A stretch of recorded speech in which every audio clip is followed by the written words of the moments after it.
Hello everyone, welcome to Sriram's IAS. I hope everybody is doing good. You guys are fine at your place.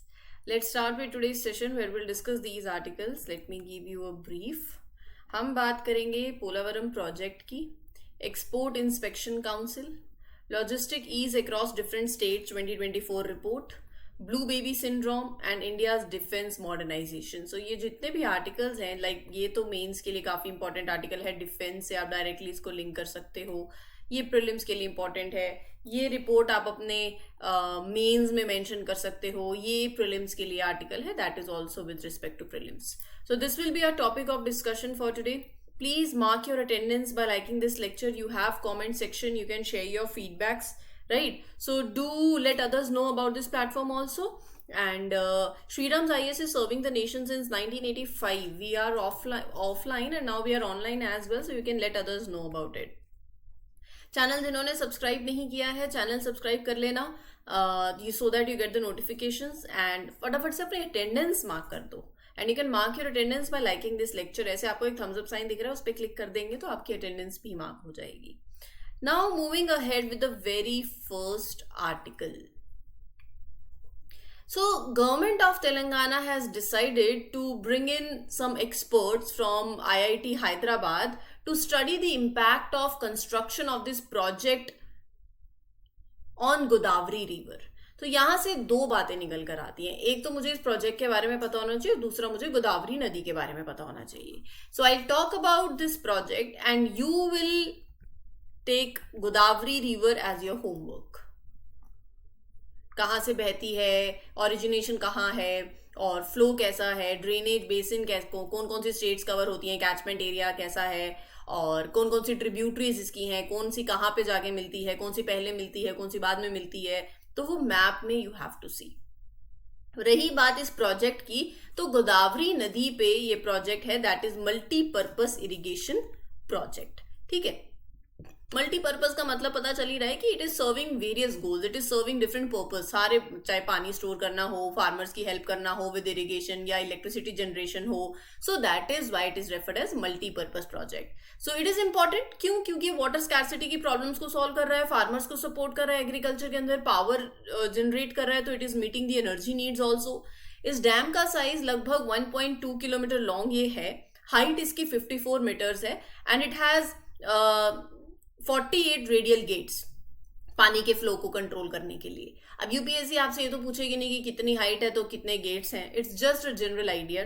तो अभी जो dam है that is designed overall to handle the floods जो हो सकती हैं, that might occur once in 1000 years you can say. So it includes a spillway that is world's most powerful. It is capable of releasing 50 lakh cubics of water, right? So China का एक dam है, three gorges dam, one of the largest dam globally. So it is even more than that. तो it involves the construction of a dam to address the water scarcity, boost agriculture productivity. Dam का पूरा height और width मैंने आपको बता दी है. और किस लिए है? To withstand those massive floods. और अभी it is have the highest discharge capacity in the world, right. Central government ने इसको नेशनल प्रोजेक्ट स्टेटस का दर्जा दिया. इसका जो ऑब्जेक्टिव है वो मैंने आपको बता ही दिया. इरिगेशन पोटेंशियल बहुत है. It is intended for the development of this irrigation potential. And hydro power generation के लिए 960 megawatt of hydro power generate हो सकती है. ड्रिंकिंग वाटर सप्लाई एक पॉपुलेशन को मिल जाएगी, right. And it will manage the flood water from the Godavari river also. तो आसपास की जो कम्युनिटीज है उनको जो रिस्क आता था वो भी यहाँ से कम हो जाएगा. वाटर शेयरिंग, ये जो प्रोजेक्ट है it will divert 80 TMC of the water Godavari नदी से कृष्णा बेसिन में. तो एक तरीके का लगा लीजिए कि वाटर शेयरिंग भी हो जाएगी. दो बिग रिवर सिस्टम्स हैं ये, ताकि आप एफिशिएंटली यूज करें हर चीज को. सो it will provide water for farming, for clean drinking, for electricity, for flood production. तो अभी recently न्यूज में इसलिए क्योंकि तेलंगाना गवर्नमेंट ने एक्सपर्ट्स को लेकर आया है कि इस प्रोजेक्ट की जो ये कंस्ट्रक्शन है, how it is affecting the Godavari river also. So that is another angle for it, right. So Godavari river you will do as your homework. Now before moving ahead with the next article, there are sessions available on the platform. Like polity के sessions हैं, current affair की बाकी series भी चल रही हैं, and other faculties are taking other sessions as well. So you can refer them in your preparation. That is why I am saying कि do subscribe to the channel so that you have an outlook of what is being given to you, and that is absolutely free of cost. So do refer them if you find them helpful in your preparation. So best of quality content आपके साथ share किया जा रहा है, free of cost है.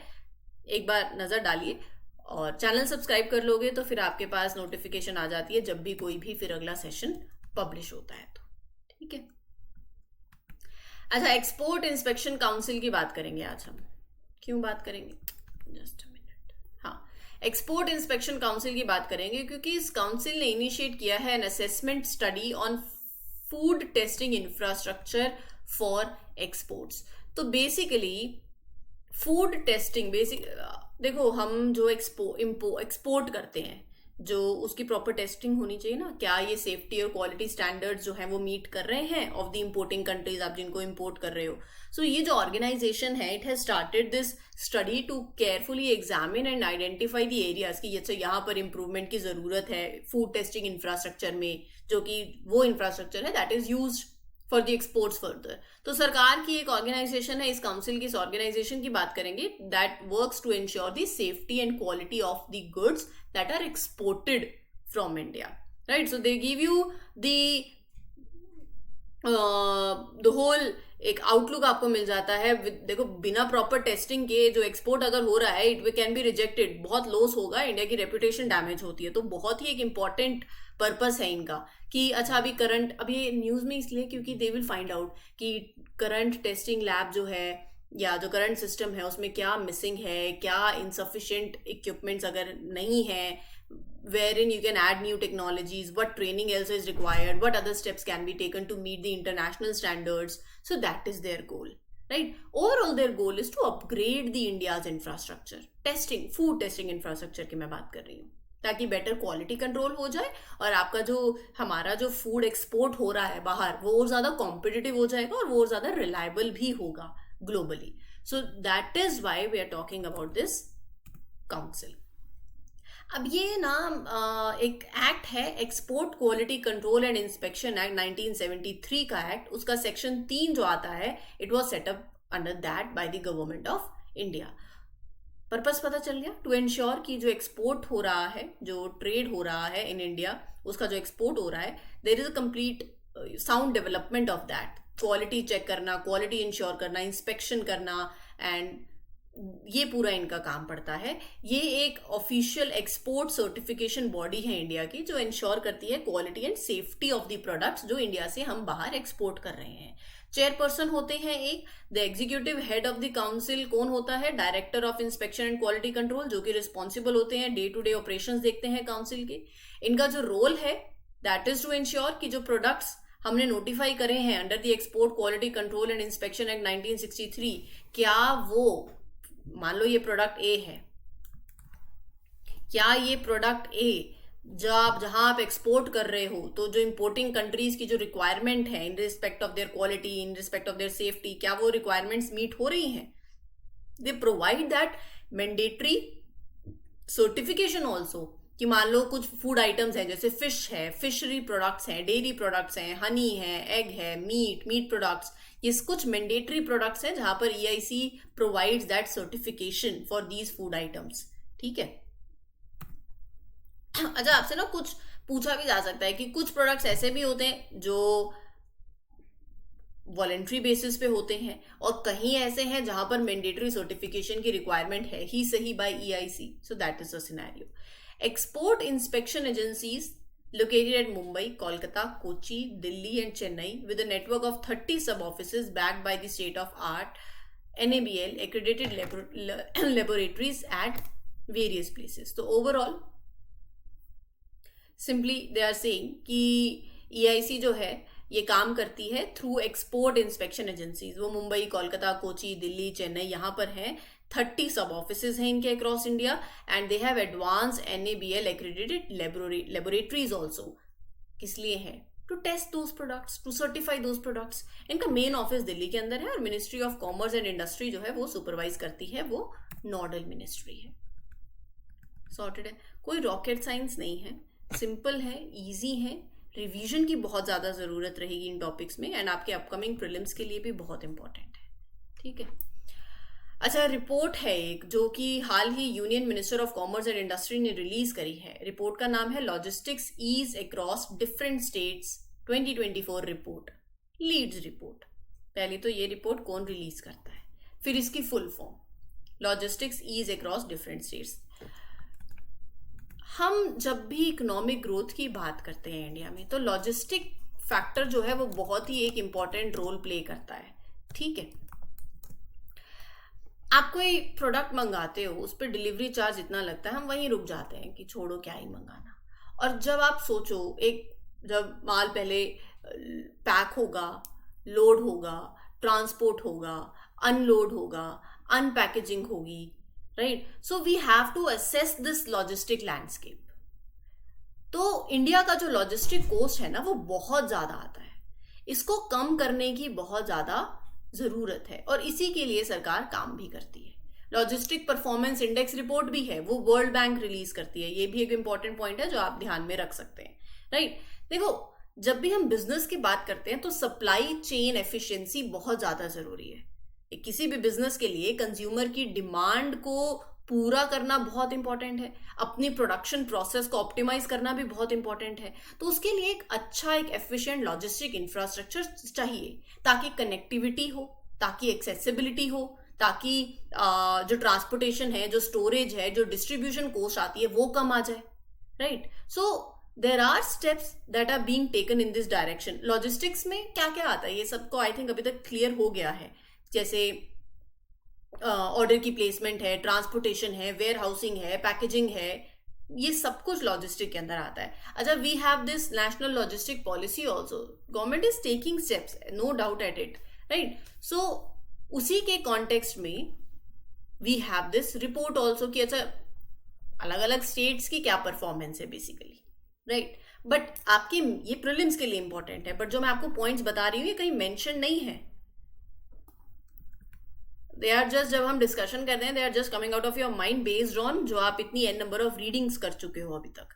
तो इसीलिए please do right these points. अब मुझे भी याद नहीं है मैंने क्या बोला है, इसीलिए what ever I have said please उसको लिख लो, ठीक है? आप अपने शॉर्ट नोट्स बना लो साथ साथ, and you can write these points, और ये आपको मेंस में काम आएंगे। अब जैसे हम एक मेंस का आंसर लिखते हैं तो उसमें वी हैव टू मेंशन कि इंडिया के लॉजिस्टिक सेक्टर में क्या क्या चैलेंजेस आ रहे हैं, और वो कुछ टर्म्स ऐसी होती हैं जो एनीवे किसी भी चीज में आप ऐड कर सकते हो, राइट? जैसे सप्लाई चेन फ्रेगमेंटेड है, और सोचो आप तो रेगुलेटरी फ्रेमवर्क, रेगुलेटरी कॉम्प्लेक्सिटी है, लास्ट माइल कनेक्टिविटी वो इन एडवोकेट है, ट्रैफिक कंजेशन होता है, पुअर एड्रेस मैपिंग है, रोड इंफ्रास्ट्रक्चर में दिक्कतें आ जाती हैं जब आप रूरल एरियाज की भी बात करते हो तो, राइट? क्या आपके पास वो क्वालिफाइड पर्सनल है, तो वहां पर भी स्किल शॉर्टेज भी हो सकता है, राइट? और कर क्या सकते हैं हम इस चीज के अंदर? एक सस्टेनेबल लॉजिस्टिक पे फोकस करना बहुत ज्यादा जरूरी है। और अब तो आप टेक्नोलॉजिकल इनोवेशन भी उसमें जोड़ सकते हो, एआई जोड़ सकते हो, आईओटी जोड़ सकते हो। IoT is internet of things. So ये सारी चीजें, ये कीवर्ड्स हैं जो आप अपने आंसर्स में यूज कर सकते हो, ठीक है? Now coming back to the prelims perspective से इस रिपोर्ट की अगर मैं बात करूं तो ये 6th एडिशन है, और जिन्होंने, जो मैंने अभी तक ये सब बोला है, नहीं लिखा है, सेशन आपके पास है, थोड़ा सा रिवाइंड कर लेना, लिख लेना ये पॉइंट्स, ठीक है? चलिए वापस आते हैं। ये जो 6th एडिशन है रिपोर्ट का, this is the 6th edition of this report. Now ये जो रिपोर्ट है ना, ये आपको सारे स्टेट्स के बारे में बता रही है कि अच्छा बेस्ट स्टेट कौन सी रही है, किसने अच्छा किया है और किसने कितना अच्छा किया है। So that is talking about everything. Just give me a minute. हाँ जी, so it was conceived on the lines of logistic performance index. मैंने अभी बताया था ना आपको, लॉजिस्टिक परफॉर्मेंस इंडेक्स जो वर्ल्ड बैंक निकालती है रिपोर्ट, उसी के पैरामीटर्स पे ये वाली रिपोर्ट भी आई। इसको उसी लाइंस पे निकाला जाता है, and ministry of commerce and industry से जुड़ी हुई है। लॉजिस्टिक परफॉर्मेंस को इवैल्यूएट करने के लिए ही ये रिपोर्ट है। और जब आप किसी चीज को इवैल्यूएट कर रहे हो तो कुछ पैरामीटर्स पे करोगे, बिल्कुल, और ये 4 पिलर्स इंपॉर्टेंट है। यहाँ से भी स्टेटमेंट बन सकती है, यूपीएससी में ऑप्शंस बन सकते हैं। लॉजिस्टिक इंफ्रास्ट्रक्चर कैसा है वहां का, लॉजिस्टिक सर्विसेज कैसी हैं, ऑपरेटिंग और रेगुलेटरी एनवायरनमेंट कैसा है, and newly introduce sustainable logistics also. So these are the 4 points. क्या स्टेट्स ने और कैसे यूनियन टेरिटरीज ने क्या क्या इनिशिएटिव लिए हैं इन चारों पिलर्स के तहत, राइट। सो उसके बेसिस पे ये रिपोर्ट आती है। अब ये रिपोर्ट के हिसाब से जब मैं कोस्टल ग्रुप की बात करती हूँ तो अचीवर्स कौन है जिन्होंने बढ़िया किया है? गुजरात, कर्नाटका, महाराष्ट्र, उड़ीसा, तमिलनाडु। फास्ट मूवर्स आंध्र प्रदेश और गोवा, और एस्पायरर्स केरला और वेस्ट बंगाल। जब मैं लैंडलॉक कंट्रीज स्टेट्स की बात करती हूँ तो जो अचीवर्स हैं जिन्होंने अच्छा किया है वो है हरियाणा, तेलंगाना, यूपी, उत्तराखंड।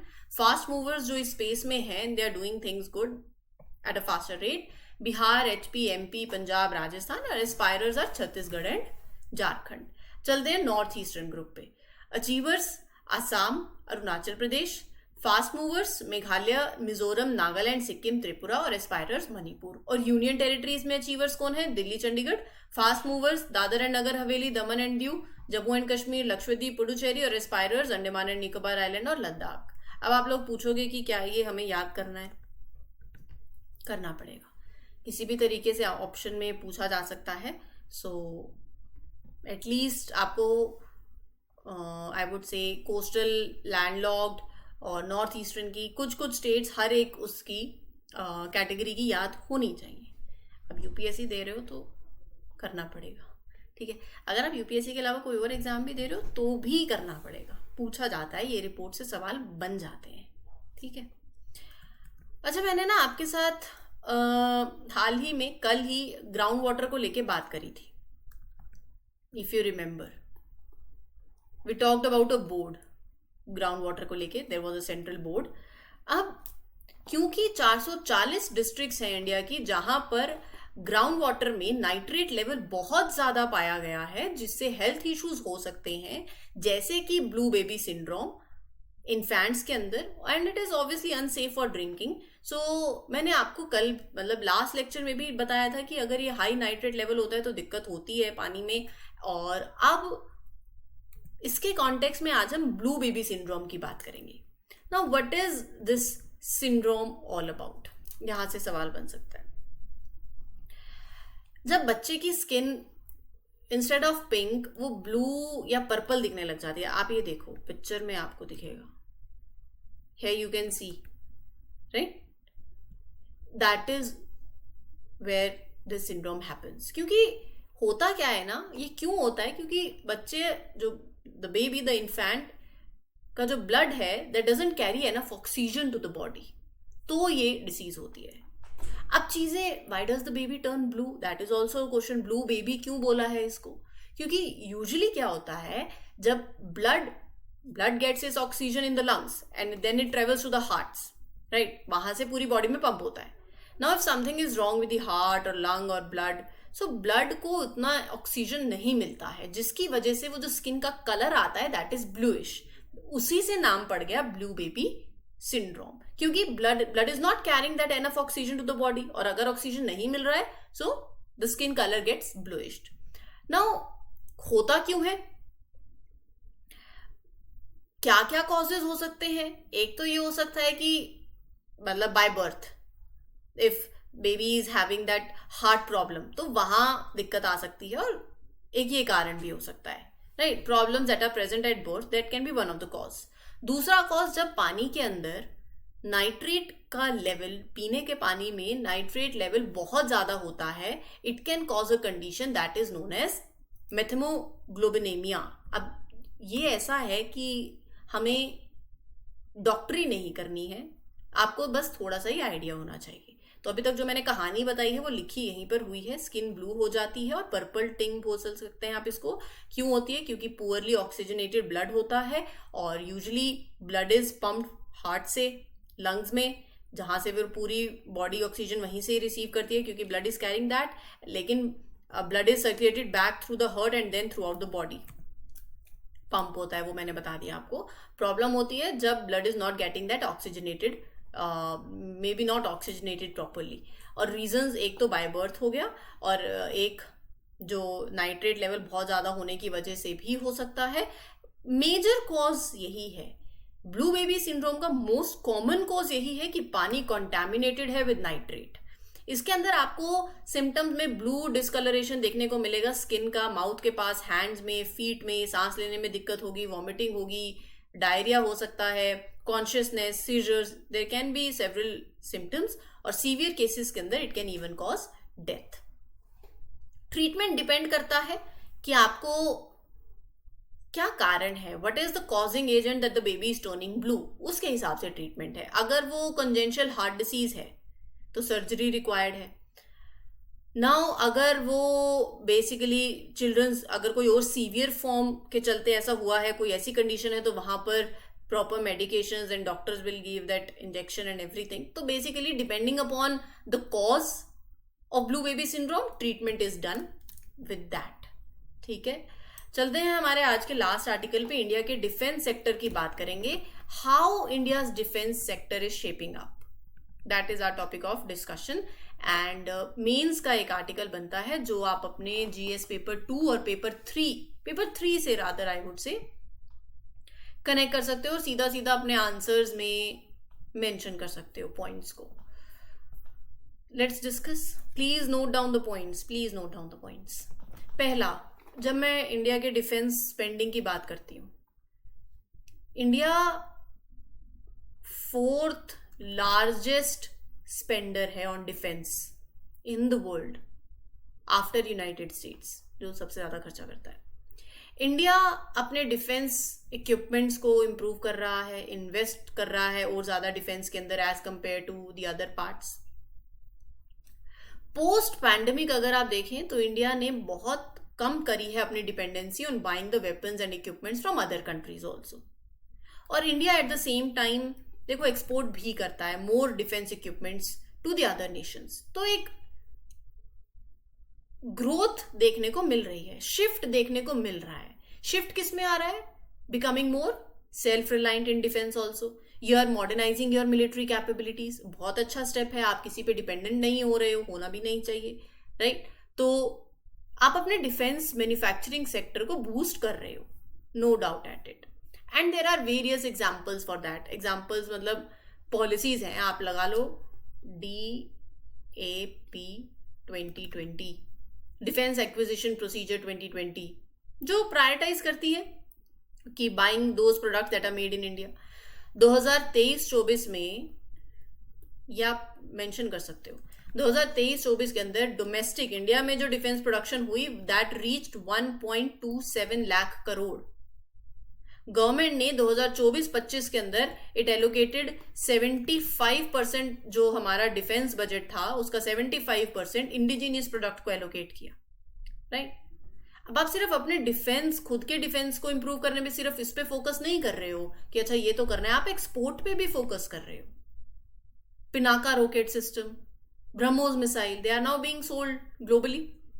2023-24 की ही बात करूं तो इंडिया का जो डिफेंस एक्सपोर्ट है वो 21,000 करोड़ पहुंचा। ये आप लगाओ तो इट इज 31 फोल्ड इंक्रीज। सरकार का टारगेट है 35,000 करोड़ तक आपको इसको पहुंचाना है बाय 2025, राइट? और देखो, साथ की हमेशा जरूरत पड़ती है, मैं कर लूंगा, मैं कर लूंगी, नहीं होता है, कोलैबोरेशन चाहिए, इससे चीजें और एडवांस होती हैं। यू डेवलप, किसी से आप सीखते हो, किसी को जो आपको पता है आप उसको सिखाते हो, right? So India is collaborating with other countries also to develop these advanced defence technologies, जैसे with US, with France, right? So एक तो ये हो गया। और आप क्या कर सकते हैं इसमें, क्या कर रहे हैं हम?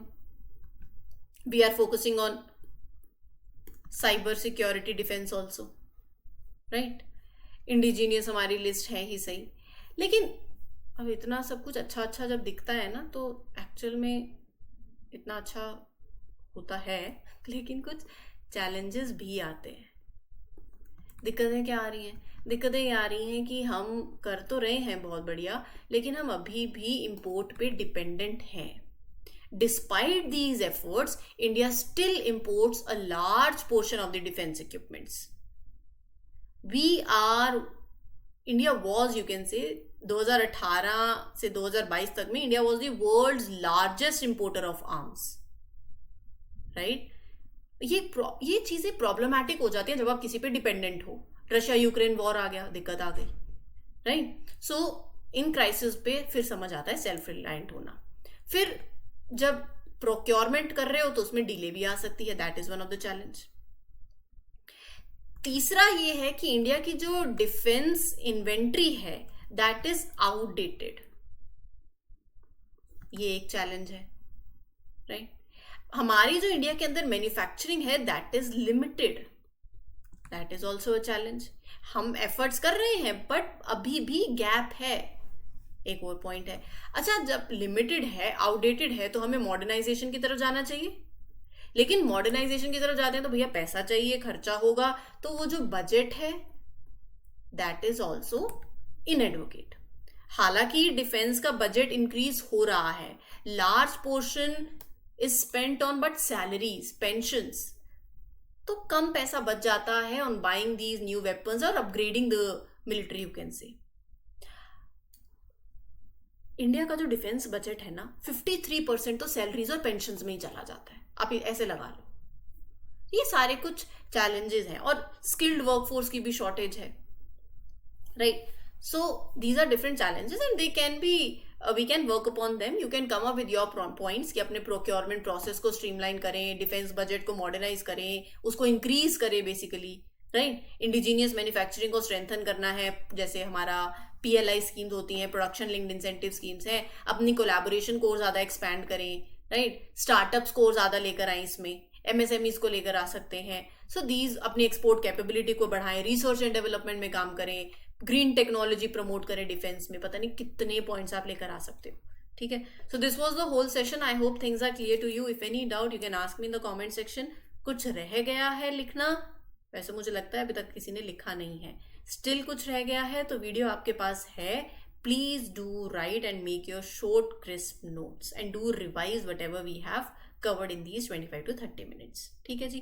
Thank you everyone for giving your valuable time. This is your mentor Arzu Kakkar signing off for today. We'll meet you in the next one. Happy learning. All the best. Thank you.